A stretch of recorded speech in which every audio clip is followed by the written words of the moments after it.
On November 24, 1971, a man boarded a commercial flight in the United States. He used cash to buy his ticket.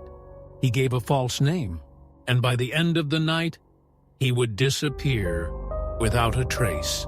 No body was ever found. No confirmed identity was ever discovered.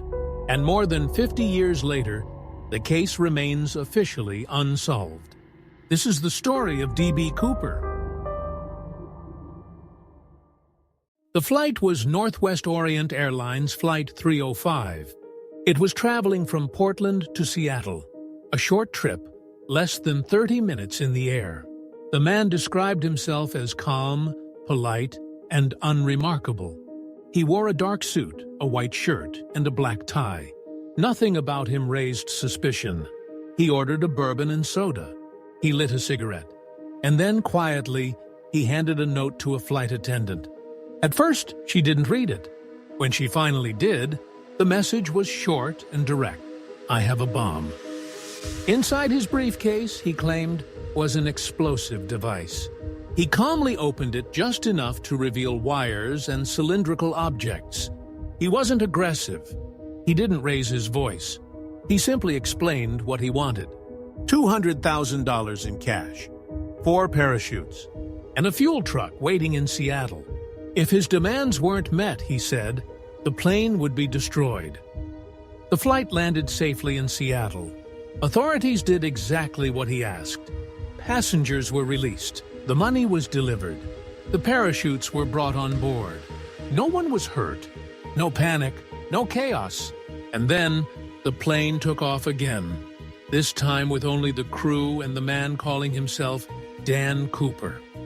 Somewhere over the dark forests of the Pacific Northwest, Cooper made his move.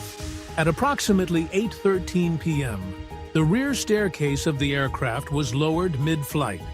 The temperature outside was freezing. Visibility was poor. The plane was flying low and slow.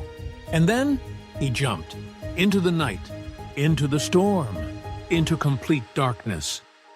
From that moment on, Cooper was never seen again. No confirmed parachute, no body, no clear trail, only questions. Investigators immediately began one of the largest manhunts in FBI history. They searched forests, rivers, mountain terrain. Nothing, not even a scrap of clothing. Over the years, the case became legend. Some believe Cooper died during the jump, lost in the wilderness. His body never recovered. Others believe he survived and vanished, living quietly under a new identity. In 1980, a strange discovery complicated everything. A young boy found several bundles of decaying cash buried along the Columbia River.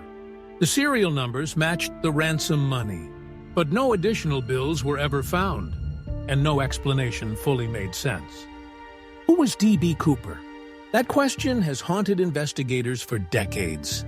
Was he a trained paratrooper, a former military pilot, or simply a lucky criminal who outsmarted everyone? The FBI examined hundreds of suspects. None could be proven beyond doubt. In 2016, the FBI officially closed the case. Not because it was solved, but because they had nowhere left to look. And yet, the mystery remains. How did one man hijack a plane, take the money, and disappear without leaving evidence? Did he survive the jump, or did the forest claim him forever? Was this the perfect crime, or a fatal mistake remembered as a legend? There is one final detail.